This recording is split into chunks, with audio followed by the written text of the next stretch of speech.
Welcome to Behind the Paranormal with Paul and Ben Eno.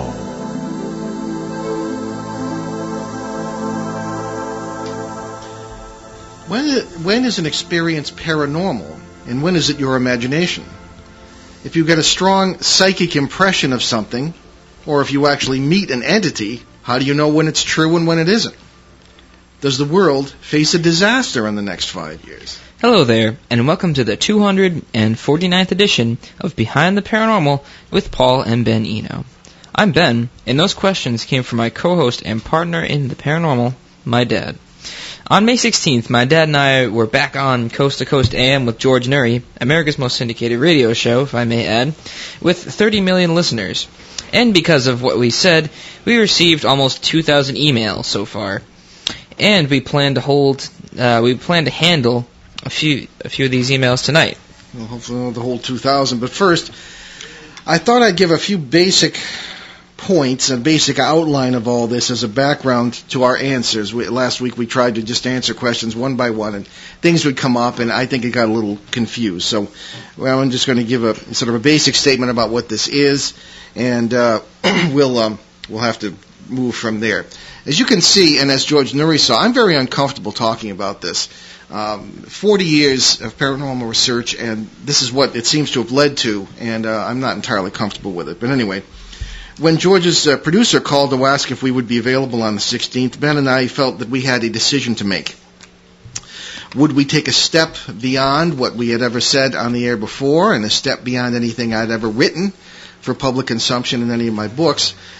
Would we finally come clean on our conclusions about the 2012-2016 period and tell people where we got the information? The answer is sort of. Yeah. Previous Eno appearances on Coast, judging from the feedback at least, excited quite a bit of interest because of our unusual, quote-unquote, multiverse approach to the paranormal, especially ghosts. The multiverse concept comes from quantum physics, and it becomes very clear when you apply it to the paranormal. It's the idea that creation is a vast, elegant, open-ended interaction between multitudes of parallel worlds containing all possible variations on reality. This is what many physicists believe, and they interpret it in different ways, but it's what the math seems to say. This can explain just about everything we call paranormal. I came to that conclusion in the 1970s. There are all sorts of spiritual, social, scientific, and even physical implications that can be drawn from these multiverse ideas. We have discussed publicly on Coast to Coast and on this show the actual results of applying our multiverse theories and methods to our own lives and spiritualities. We've even discussed individual people and other beings from parallel worlds, apparently, we believe we have encountered in our paranormal adventures, and even in our day-to-day multiverse living, a lifestyle, so to speak, that kind of develops from this kind of awareness. Until May 16th, however, we had never discussed publicly the conclusions about our own future that we believe apply to the 2012-2016 period. We never discussed it publicly because I've spent, as I say, over 40 years establishing a reputation, I hope, for level-headedness, academic accomplishment, and journalistic credibility in a field in which that's not so easy to do, paranormal research.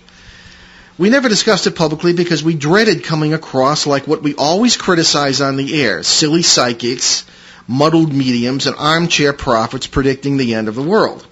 Nevertheless, Ben and I decided that it was time to come clean. After all, only Nixon could go to China. So, while my dad and I sometimes have different approaches to all this, we believe that the 2012 to the 2016 period will be a great upheaval. We also believe that there is a means of physical escape for many, and that the place of escape is what my dad calls the good world. Nuts, huh? So we thought at first. But before I go any further, let me tell you what all this is not about. This is not about some private revelation from God. This information didn't come from spirit guides, quote-unquote enlightened masters, space aliens, or alleged prophets. It's not the evangelical Protestant rapture or tribulation. While mine and myriad other prophecies about the, quote, end of the world as we know it, unquote, in 2012 or thereabouts might contain approximations of this, I've always been a little bit ambivalent toward those prophecies. I don't know whether to take them or leave them. And it's not the origin of what we believe about the 2012-2016 period and the, as I call it, the good world. This is not a call for people to become survivalists, and it's definitely not a bunch of idiots committing suicide. No, even though there's a guy outside the station with a lawnmower, kind of hope you don't hear that. Anyway, for me, this saga began in 1991, 20 years ago, with a terminally ill 5-year-old. I've often written and spoke about this little boy, Peter, and how his family invited me to spend time with him because he was in communication with a grandfather who had passed long before he was born. That was just the beginning. I learned more from this amazing child and from 2 shamans I knew in the 1970s than from all the professors, scientists, doctors, clergy, and spiritual directors I've ever come across in a long career, especially in the seminary. It took a long time for all the information to come together and to dawn on me, however. Back in 91, Peter spoke not only about his grandfather and his loving support as this child began chemotherapy for the leukemia that was slowly killing him. Peter also spoke of the, quote, high men and, quote, low men as 2 distinct parts of the human race. And this kid was coming up with stuff I couldn't have made up. He spoke of the, quote, good ones and the, quote, bad ones from, quote, other places, and of how there would someday be a war between them that would involve us being the human race. He said not to be afraid because of the many of the, quote, high men would be able to escape to a, quote, new place. I figured the kid's, 5 years old. Who knows what he's talking about here? Still, as time went by, this child clarified my concept and experience of the multiverse, that I began taking seriously what I had always doubted and even fought against. And that was the validity of the clear and concise communication that I would experience while working on paranormal cases. Now, as it was, I got into trouble in the seminary for being involved in the paranormal, but had they ever gotten a whiff of anything quote-unquote psychic or mediumistic, I would have been out the door faster than I was. But anyway, I denied this, and I paid no attention to it. These communications, if you want to call them that, were uninvited, and I always doubted their source and their validity. For example, they included quote-unquote ghosts who clearly communicated to me that they thought I and the people I was trying to help were ghosts haunting their home, and I could feel their terror about it. I didn't know what to make of this. These communications, far too many to describe here, also have included encounters with non-human entities, such as the noble creature I met in a haunted attic in upstate New York in the early 1990s. I've talked about him several times. And with whom I spent 6 hours in conversation in an odd form of Latin. He didn't speak English. His energy came across as rather bear-like. People say, "Oh, this bear." Well, he's not a bear. It just came across kind of almost ursine in his physical size, and he stated that he was on a quest, passing through our world and many others in search of a place called Renthusia, or at least that's what it sounded like. At this point, I was walking into paranormal cases where, the garden variety feral ghost hunters would be bringing their equipment and looking for dead people, and I was finding all this other stuff because of the point of view I took through multiverse thinking, seeing it in more dimensions than just 2. In other cases, I would encounter, and still do, a benign race of very tall humanoids who, unlike many other neighbor species of ours, so to speak, are very aware of the parallel worlds and species around them, including us. I call them the clerics. Yeah, that's a long story, but so kind-hearted are they that they have actively worked with us against the parasitical entities that feed upon us. We always talk about these parasites, or as folklore calls them, demons or evil spirits. And on many of our parallel species, they prey as well. There are many more examples of this communication and interaction which become completely normal, though it may not seem so to the common ear, when one lives the multiverse life, experiencing that life and its many caring and good beings across many worlds. This is normality. This is as real as it gets. What we usually think of as normal day-to-day life is actually a denial of reality, I think. A cowering in our corner of the multiverse and self-imposed narrowness. Don't forget that in our day-to-day, quote-unquote, normal world, mass murder in the name of war is considered normal and even exalted. Quote-unquote, musicians, for example, who dress, act, and make noises like deranged animals are considered role models. Parents destroy families, schools destroy knowledge, governments destroy freedoms, religions destroy spirituality. So what's so crazy about the good world? Yeah, It was in those early years of quiet communication with many of these parallel species, which I didn't dare talk about until now, whom little Peter would have called the good ones, quote unquote, that I began to kind of put two and two together when it came to the 2012-2016 period. Now, bear in mind, I've spent 40 years learning how to tell what's true and what isn't in the paranormal. Maybe I've been fooled. I don't know. Nobody said this is what will happen in 2012 or 2016. Nobody said the high people, quote unquote, will be able to escape through portals between parallel worlds that will be here, here, and here. For me, at least, these communications have taken place in dreams, increasingly as I get older. I suppose one thinks of the prophet Joel, old men shall dream dreams, I don't know.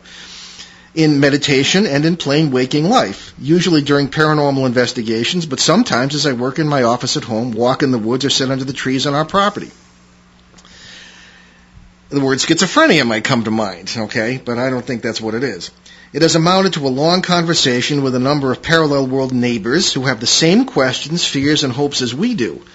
It has also involved a number of contacts with the parasitical entities, the bad ones, as Peter would have said, that necessarily occur in the course of our paranormal work with people who are being bothered by negative paranormal phenomena.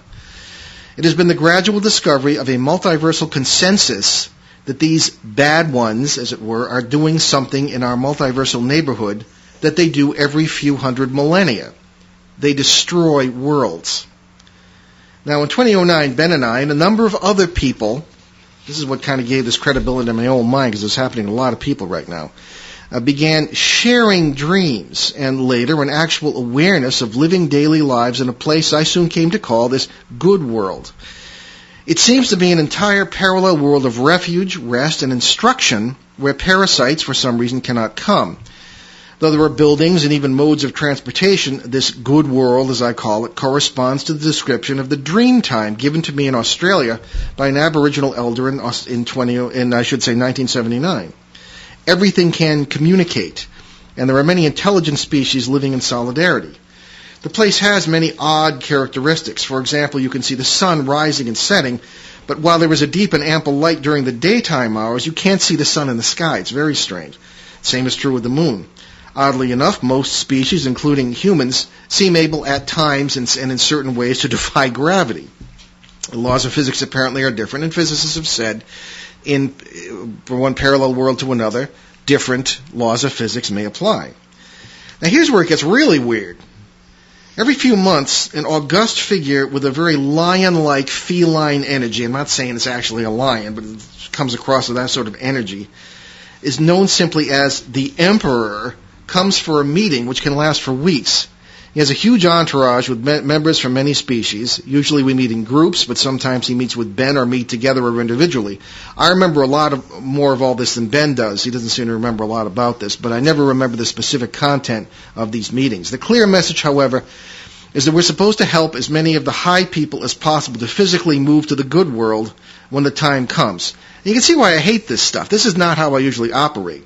I usually try and operate with my feet on the ground, with some kind of scientific approach, and this bothers me. Anyway, we're presumably supposed to avoid some deadly attack on our world by these parasites. That's not that Ben and I are so special. There are plenty of other people who I don't even know who are supposed to be doing the same thing, I guess. But because of our media presence, perhaps our voices reach more people. This quote-unquote escape business threw me at first. If our lives are lived in a great unity across many worlds, as we believe they are, we are already in one or another variation of this good world already. So why would we have to physically evacuate through some kind of portal or whatever from here to a safer reality? While I don't remember the details, the answer came during another meeting, if you will, in this good world. It seems that there is a need to physically preserve as much of our species as possible. I'm not sure what the reasoning is there or whose reasoning it is. And then there are the others, many others, who have told us without us even mentioning it that they have had dreams, both sleeping and waking, about a place that matches point by point this good world, as I call it. I've even had people describe places and meetings there at which I remember being present, without even having mentioned this to them. Many of my longtime readers and our longtime listeners have expressed amazement that I, including George Nuri when we were on his show, have expressed amazement that I, whom they have always considered a clear thinker and a skeptic about all quote-unquote psychic communications, could now be touting all this good world stuff. Maybe they're right. Maybe I, who worked so many years with schizophrenics while a seminarian and a graduate student, have succumbed to it myself and taken my unfortunate son with me. Maybe I, who spent decades learning to separate truth from lies in the paranormal, have been duped. Maybe in my old age I've fallen under the spell of some basic human archetypes. But I'll tell you this, folks. There comes a point where one reaches the end of the Book of Rules. A point at which the questions and the doubts must end. If not, then what's the point of a lifetime of study and research, of probing realities that modern people have forgotten, and of asking questions that our society cannot answer? What is the point of faith? I believe that what I've said here is true, much as uncomfortable as I am with it. In a way that makes me feel that it is true because I am uncomfortable with it. As time passes, you'll have to make your own judgment. Many people already have. Since our coast-to-coast appearance, we've been inundated with calls and emails from people who have said that our message has resonated with them, that they too have experienced what we have experienced. And this is the first time they have had some assurance that they themselves aren't crazy. In less than a month since that broadcast, there have been nearly 2,000 messages by email alone, and only 2 have been negative. I find it hard to believe that every one of these people is crazy or the victim of wish fulfillment. Maybe I'm wrong. Many have asked where to go and what to do to prepare for this period. The fact is that we just don't know. I suspect that it's all going to be a question of multiverse awareness, that we don't have to go anywhere specific when the time comes. I suspect that will all be very simple. So stay tuned on that. Now, there's a more complete article on this that I've uploaded at our main website, newenglandghosts.com, and you can check that out. It says much of what I said here, but adds more. All right, so if we're wrong, we're wrong. So what? But what if we're right? But anyway, back to Earth, and after that wonderful monologue, we must do another paranormal contest. Yeah, back to Earth again. Yes. So last week's question was, what is generally the most considered the most haunted building in Pakistan? Well, Steve Page from Providence, Rhode Island, got the right answer. The Mohata Palace in Karachi is said to be haunted by ghosts from the British Raj era, the era when Pakistan was part of India and the British ruled the whole place. Museum guides say that they've seen objects move from their original place or shifted about, and guards have felt presences during the night. Okay, this week's question is, in what year did an apparent sky battle between UFOs occur over the Russian city of Zaostrovka? Zaostrovka, yeah. Okay, Zaostrovka. There we go. Get that right. And when an autographed copy of my dad's most famous book, Footsteps in the Attic.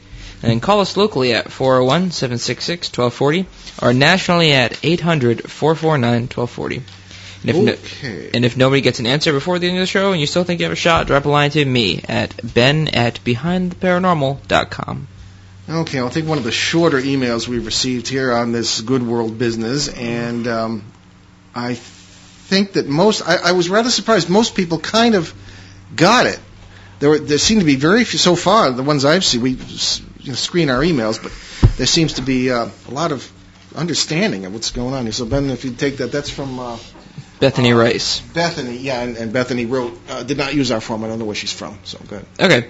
Hi, Paul. Let me start by saying thank you. For years, I thought I was crazy for the things I have been told and things I have seen. Twice in my life, I have been told that there was a great war coming where I was to be a shepherd of people and that I would be taking them away from this world to somewhere else. This came from 2 different people, years apart, who did not know each other.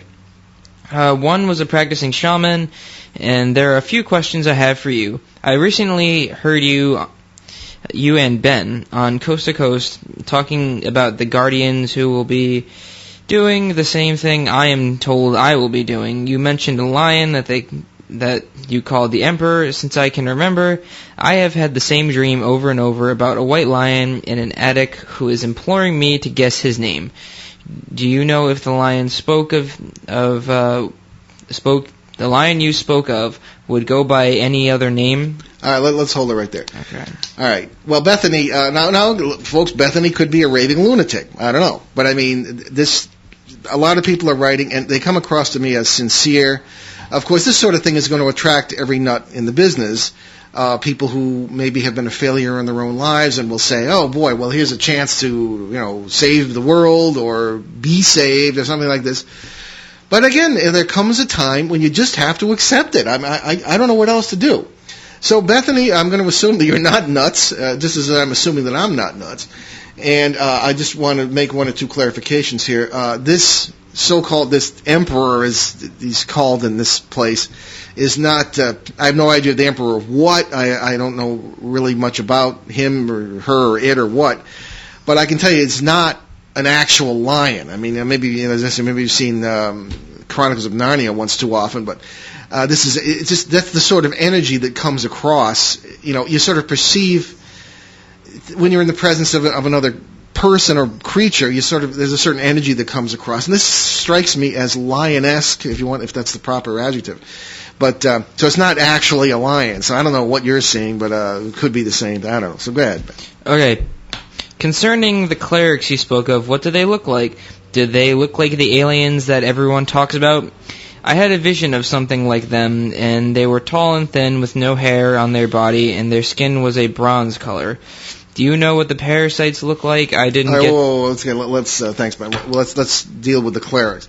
Now, this is just a name. Ben came up with the name because I think it's a good name, because as I have seen them and encountered them, they are physical beings just like us, but they're in one of these parallel realities, and they seem to help in some ways. I don't think they're not divine, they're not angels or anything, they're just people. And they seem to be very tall, at least as I have seen them. I even got one or two photographs, I believe. Very tall. They seem to be hooded most of the time. And one of them has helped us recently on a case that is very important. As a matter of fact, it was on camera. We were in doing the pilot for our television show last November, and one of these came and helped us move a portal out of a house where things were coming through and bothering the people in the house. They simply wanted their house back. I don't know if it's lasted, but a group of these clerics, if you will, help these people and sort of guard the place.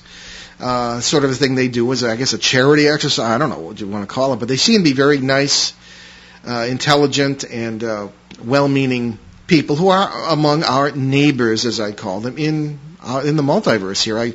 There's another article on the website, NewEnglandGhosts.com, which I try to describe the multiverse in a very simple manner, and I describe it as an apartment house where many of the people have never left their apartments and aren't aware that there are apartments around them. And this is an oversimplification, of course, but it gets the point across that we're dealing with a number of different realities, which interact and intersect at times, and in which we have neighbors who have the same problems and issues we do, mainly with these negative entities that we run into in paranormal cases we call parasites. So there's a question about the parasites next. Do you know what the parasites look like? I didn't get to see them, but I witnessed in my visions the aftermath of what they can do. I saw living, soulless husks of bodies left behind in a quote-unquote plague. The body was alive, but developed burn-like sores and rapid decomposition while the body was alive. But it was like no one was home. Please let me know your thoughts, Bethany. All right. Well, thank you, Bethany. Just on that final part of the question, the parasites, I have long experience with them. I've dealt over the past 40 years with, I believe, about 9 different species, and now, of course, Ben assists me since 2005 in this work. And we do run into them relatively frequently. The upper echelon species, if you will, do tend to be extremely intelligent, very wise in the sense of knowing what's going on, and not in a good sense. She asked what they looked like. Okay, well, I'm describing the different species, and they look different to me. I'm not entirely sure what they actually look like, because I have they seem to be able to. When you're dealing with world boundaries, you're dealing with seeing something when you do see them that is across an electromagnetic boundary in another reality, apparently, another form of reality. When I've had photographs of them, they appear, and this was of a sort of middle echelon species in a case in Rhode Island. They appear to be like bolts of lightning with arms, all right, very often. When I've had physical contact with them, the first time was in 1974. I literally was in an altercation with one, an attempt to protect a child, and I could feel, I brushed up against it, I could feel a bone structure and it was almost, looking back on it, over all these years, it's difficult to remember, but it was almost bird-like or lizard-like. So, and here we go with the lizard thing again. I don't know, there's a whole group of people interested in the paranormal talk about reptilians, well, I don't know about that, but I think what they actually look like in their own worlds, I'm not entirely sure, because they come across in different ways, because you're looking through a curtain. The analogy I always use is if you're in your living room and your curtains are closed and your neighbor is coming over to borrow a cup of tea or something, you're looking through that and you see a shadow or you see a distorted figure of some kind, and it's a person, but you can't see exactly what they look like. So I wish I could answer you more fully, but that's essentially what the answer is. I'm not entirely sure. Okay, we're going to take a breather, take a brief commercial break, and we'll be right back on Behind the Paranormal with Paul and Ben Eno and our really wild topic tonight. And we are here on WOON 1240 AM and ONWorldwide.com in New England's beautiful Blackstone Valley. Stay with us. ON Radio, ON Worldwide. Hi, this is Lou Mandeville, and if you like your sports with an attitude or want the best local sports coverage, tune in to my sports reports Monday through Friday on the Morning Fun Show with Dave Richards. All the sports you need to get your day started only on ON 1240. ON Radio, ON Worldwide. Okay, welcome back to Behind the Paranormal with Paul and Ben Eno, and I wanted to mention Amazon Kindle. And ebooks are becoming an attractive alternative to expensive printed books, newspapers, and magazines. And your best deal in ebooks is the Amazon Kindle ebook reader, now priced as low as $189 or less. Get over 900,000 books, newspapers, and magazines electronically delivered right to your fingertips. And no more shipping charges, no more $4 a gallon drive to the bookstore, no more bulky and environmentally unfriendly packaging to get rid of, and read the books you love for as much as half the cost of the print editions. Books available on Amazon Kindle include 4 of my own, and they include the popular Footsteps in the Attic, no longer available in stores until it's reprinted later this year, Turning Home, God, Ghosts, and Human Destiny, Faces at the Window, and under my historian's hat, Rhode Island, A Genial History, which I co-authored with Emmy Award-winning TV journalist Glenn Laxton. So check out the Amazon Kindle store at Amazon.com today. You can get them at Staples. It's a great Father's Day gift, and you've got time for that as well, because Father's Day is next week. So, Amazon Kindle. I thought yesterday was Father's Day, and I freaked out because I didn't get you anything. No, that's all right. I didn't notice anyway. I'm too busy with this stuff. Okay. Here we are. This is from Sin. I assume that's C-Y-N, Cindy, in Traverse City, Michigan. And Cindy writes... Or it could just be Sin. So she wrote, I listened to both of you on Coast to Coast AM tonight, and I had to write to tell you that you are the first person to mention another place reached via a quote-unquote portal. Not long ago, this happened to me too. I was quote-unquote taken via what appeared to be a bubble of light to another Earth, quote-unquote. Light beings who had a form that was shown like light bouncing off of a soap bubble or a light radiating from a crystal took me out of my body and placed me in this bubble, telling me where I was going and my body could not go, or that where I was going my body could not go. So my consciousness was moved through space, through the stars at a very high rate of speed. Not a speed that anyone could manage in bodily form, and I arrived on a beautiful planet and saw myself walking with lions through a meadow of tall grasses. The atmosphere was different, but healing and nurturing, and I woke up crying from this place like you. I feel no connection to the world of today. Never have in all my life, actually. I never have in all my life. Yeah. But I have always felt that I had to stay here because of what's coming. Okay, let's hold up there, Ben. All right. First of all, I feel every connection to the world we have. I think it's extremely important when you have multiverse experiences. And again, provided this isn't some kind of psychotic episode here, and but people do have legitimate multiverse experiences, such as I believe we have, because as quantum physicists will tell you who interpret it in any way like this, all things that are possible, all variations of reality, already exist at some point in the multiverse.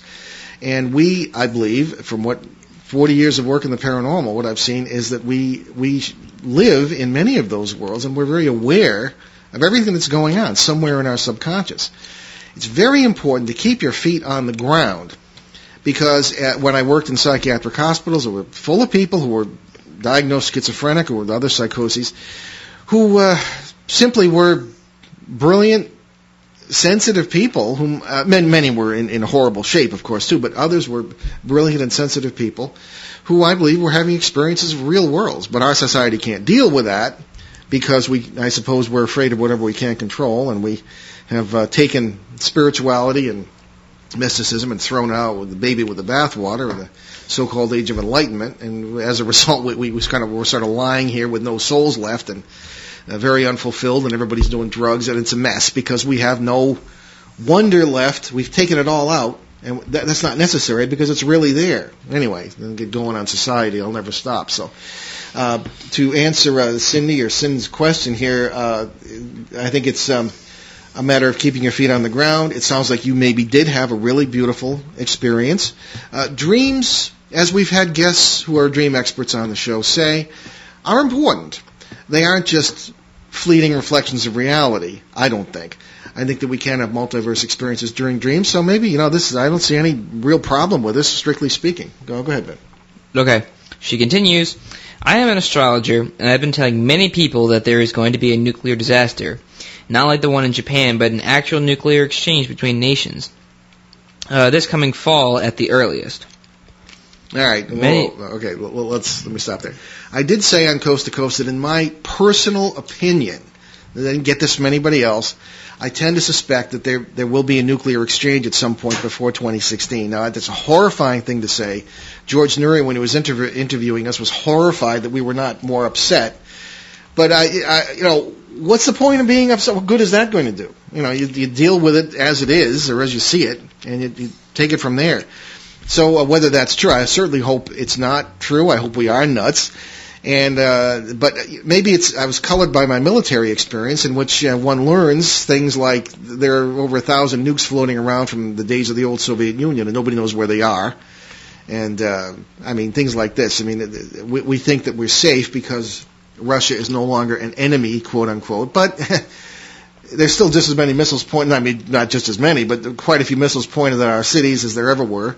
And plus you have all these nuts running around in the name of religion, trying to blow things up. And it's a real mess out there. So I don't think it's too hard to believe that there might be some sort of nuclear exchange. Again, that's my personal opinion.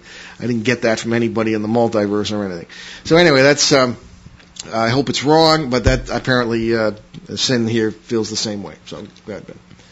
Many people talk about being saved by space beings. This would be disastrous if anyone were to voluntarily enter any of these ships. It is through portals, which is within each of us, that we will leave this Earth and move into another one that is another dimension very close to this one. The price of admission is a very highly developed consciousness and pureness of heart, and this was also told to me while I was walking with the lions in that meadow. This world is waiting for many of us who will survive what is to come. I don't know if this helps you, but what you said brought this to my mind, and I was very excited to realize that you had a part of the puzzle which I was missing regarding what my own experience meant. Okay. Well, thank you. It's a very sincere letter there.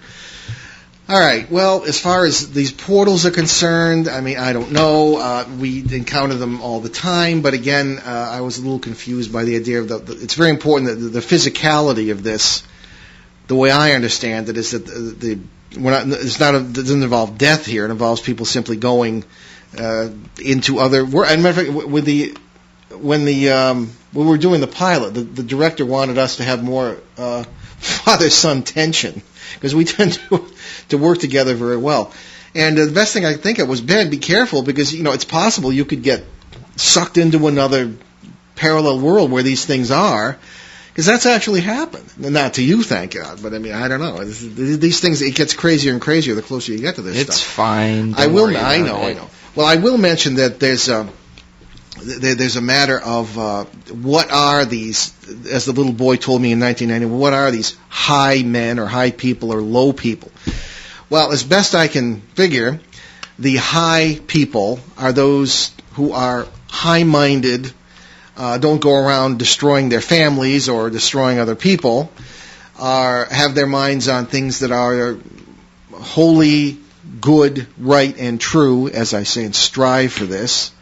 And the lower people simply do not. This young child, for what it was worth, 5-year-old child who was dying, said that these people are two very distinct parts of the human race. He didn't explain that. And in a way, you can kind of see that. There are like two different kinds of people. Some may say, well, you can take a good person who has a terrible upbringing and lives in poverty and has, the parents are addicted to drugs. They're not going to turn into an angel. Well, I don't know about that. I've seen some who have. So these probably are high people. But apparently it's the high people, as Cindy seems to recognize here, who are the ones who are going to have the easiest chance to kind of make things better here for themselves by this kind of transportation, you want to call it? I don't know. Excuse me. All right. We're coming not to the end of the show here, but here's another one, a little bit shorter. This is from Joni in Virginia, and Joni asked that I write to her personally, which I will do because she is not in a position to hear the show. So. Okay, so Joni writes, I just happened to catch your broadcast on Coast to Coast. Since our after beings seem to have bones, what are your thoughts on being cremated? Different question. I can still be cremated and move on into the next phase of multiverse. Hope you can just answer my email, as I drive a truck and live in Virginia, and I don't get your radio show. So thanks. All right. Well, I'll answer that privately too, but just for the benefit of, we read these on the air hopefully for the benefit or entertainment at least of everybody who listens, and maybe if they have the same problem the writer has, maybe what we say can give you a few pointers or something. But anyway, to answer Joni here, I don't know if, Joni, you really quite understand what we were saying. After beings, that's an interesting word, huh, Ben? After beings? After beings seem to have it's better bones. than saying our ghost or... Yeah, well, I think it's a different way of saying it. It's a different way of saying it, and I like it better than other things. Yeah, I've heard worse. But the bone thing, I think that might have come from what I said earlier about having encountered parasites and physical altercations and feeling bone structure and this sort of thing. And that stressing that a lot of these things that are considered ghosts and spirits are actually very physical beings just in parallel worlds who may or may not be trying to help, may be trying to mislead here. So I think what Joni is saying is that kind of misunderstanding the whole point. The physicality of the multiverse seems to be pretty universal. Matter has many different forms, as any scientist will tell you. And if the laws of physics are different from world to world, then we have a situation where you might have a kind of a different kind of matter, but it's still, in a way, a physical sort of existence. So I don't think it matters if you are cremated here. Death has very little to do with this. I don't even believe in death. I think certainly our vessels wear out here and there, and that's what dies, I guess. But the life simply continues in another physical form, and where it's already going on in these parallel worlds. I mean, it's really rather elegantly simple, I think. So being cremated, I mean, I plan to be, I guess, when the time comes. I don't see any need for wasting good earth with nature not taking its course or denying the natural course of things. I think in my situation, the Veterans Administration will throw my ashes in the drink, and that's fine with me, or whatever my family wants to do. So I don't have any problem with that. I don't think it has anything to do with any problem as far as multiversal living is concerned. So I think you're in the clear there, Joni, on that issue. Okay, so there is one area I wanted to get into here because it's kind of simple but important, and there is a very short message here on this. And it's a different subject than what we've been talking about, unfortunately. Okay, so this person wrote. Let me see who that is. That's you just, I don't know. Mitch from Phoenix, Arizona. Okay. Mitch writes to us, how can a person get rid of a negative parasite? Okay, nice and short. Thank you, Mitch. All right. Again, these negative parasites are what I believe are the origins of our beliefs about evil spirits and demons and this sort of thing. I don't believe their theology is the same as ours.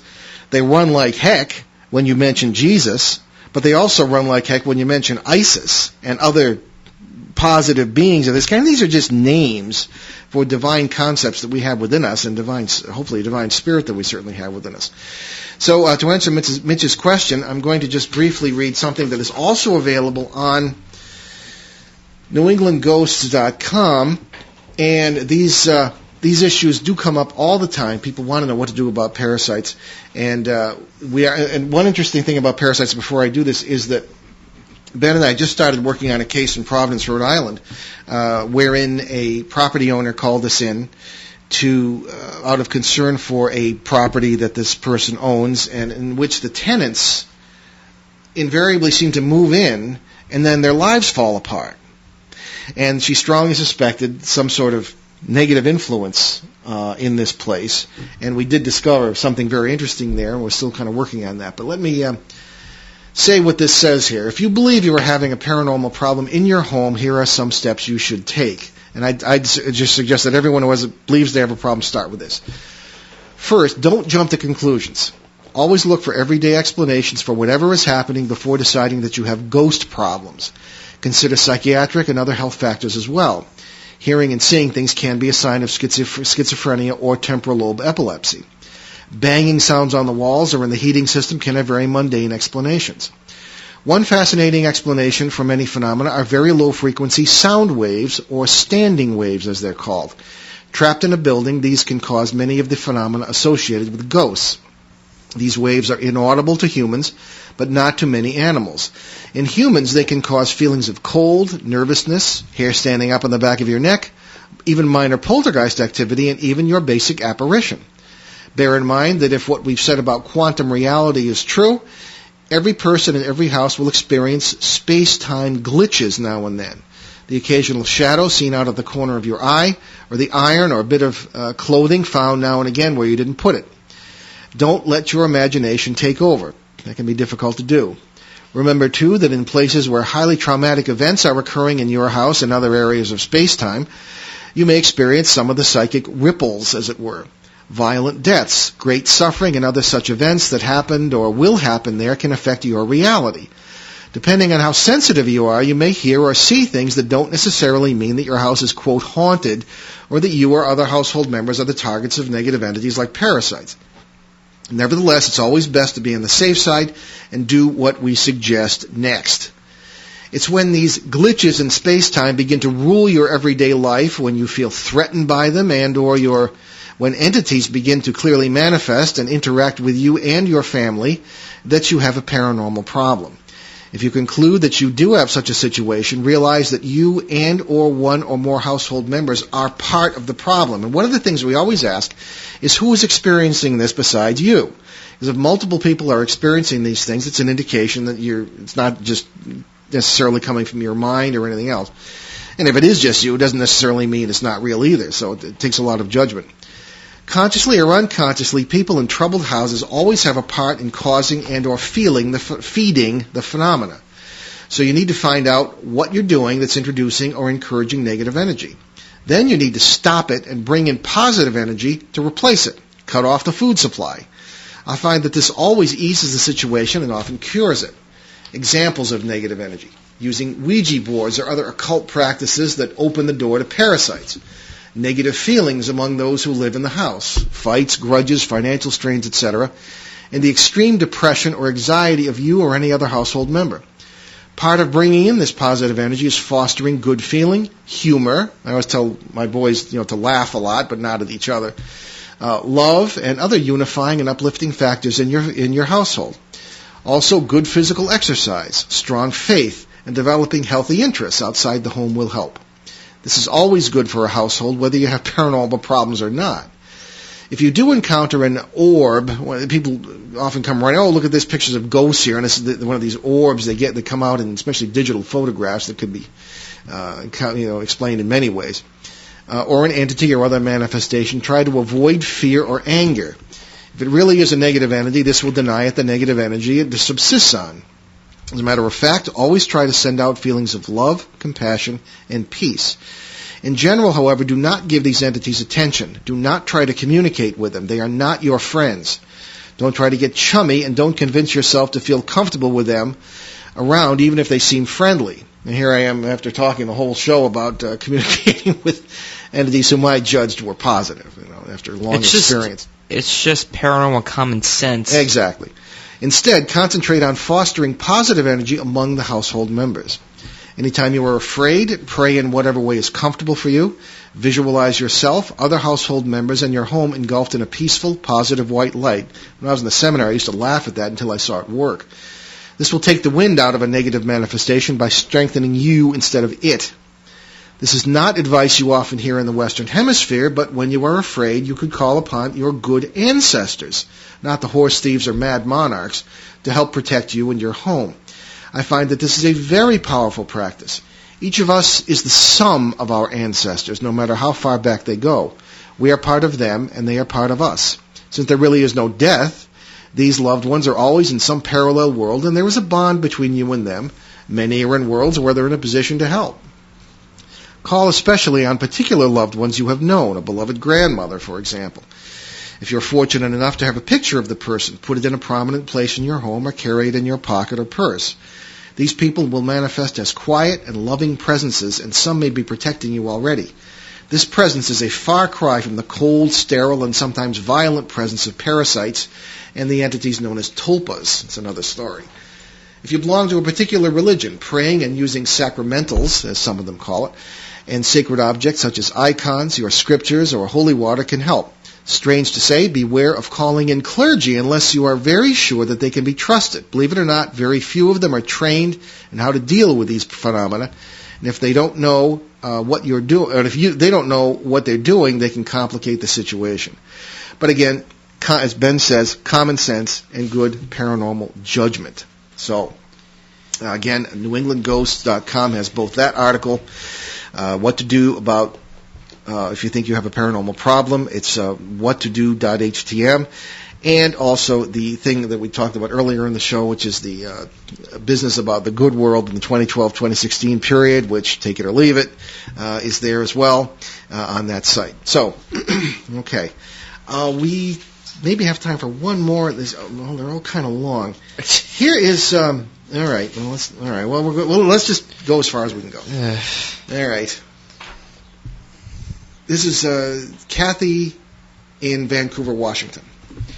Okay, so Kathy writes, there's not much room here, but listening to you is like the Roberta Flatt song, Singing My Life, so to speak. All right.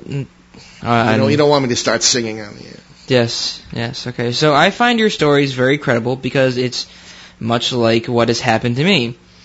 Is there any way possible to actually talk with you, especially, and or your son too, if that's call how the it show. works? I know a lot of these people aren't able to listen live. They call on, I don't know. We'll keep going. Okay. There are ways to talk to us. Yes.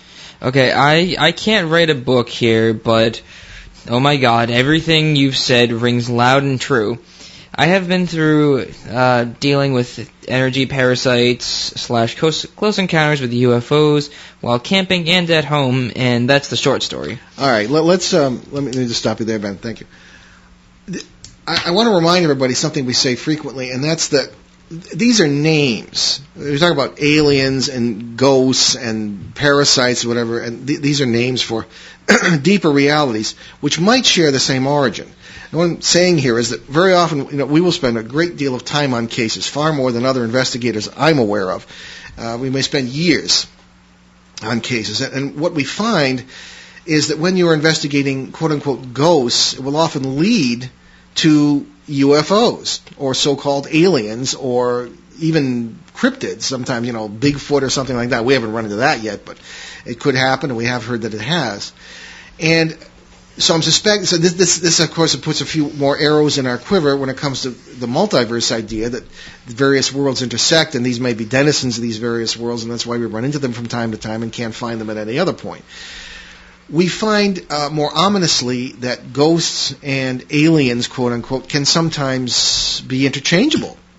We found cases where these aliens appear to be one thing and turn out to be something else. And of course, behind this, usually we find are parasitical entities who are pretending to be something they're not. This is very, very important to realize in any pursuit for paranormal common sense.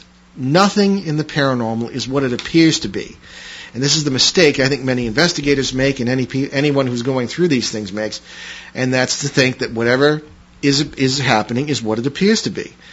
Uncle Steve, running down the hallway a couple of weeks after his funeral, may not be Uncle Steve doing any such thing. Or it could be Uncle Steve in a parallel world, just, running down in an area or part of the house where he's just sort of sharing the same space with you, and he never died.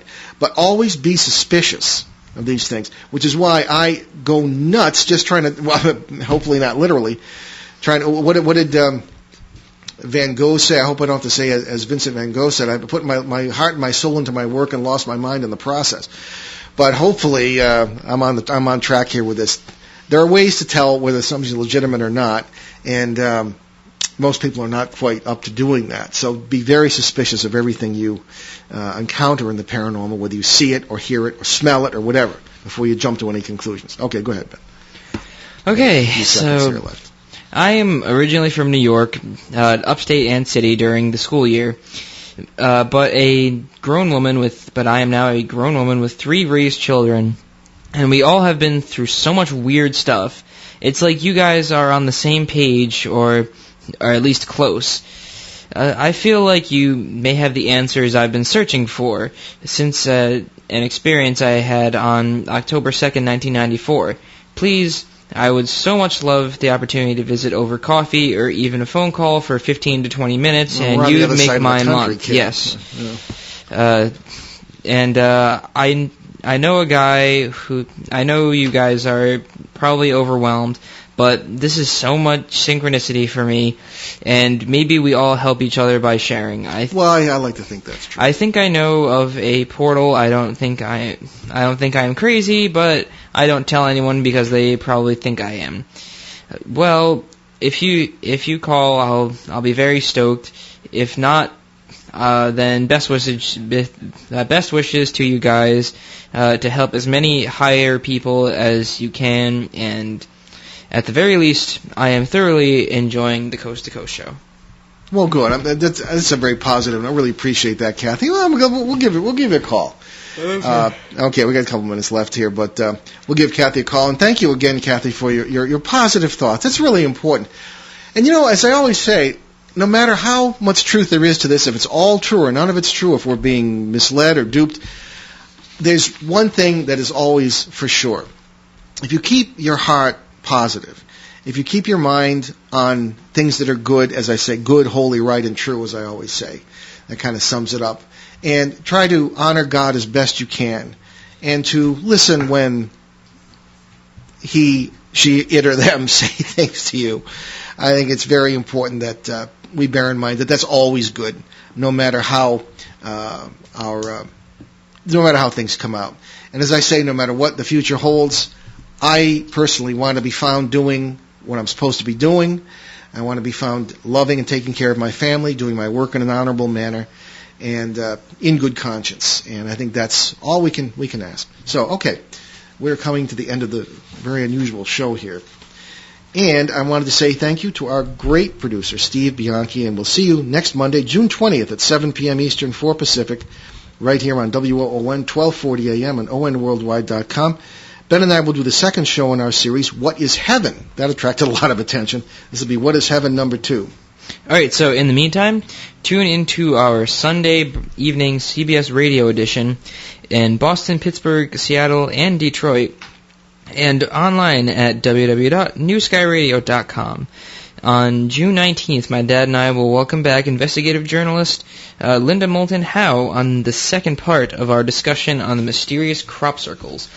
And remember, you can always get free podcasts of all our shows along with show schedules and guest information at www.behindtheparanormal.com. In the meantime, we leave you with a quote from the late American actress Audrey Hepburn. Quote, "For beautiful eyes, look for the good in others. For beautiful lips, speak only words of kindness. And for poise, walk with the knowledge that you are never alone." Thanks for joining us on our great cosmic journey, and we'll see you next time. Return to this radio frequency 167 hours from now for another edition of Behind the Paranormal with Paul and Ben Eno.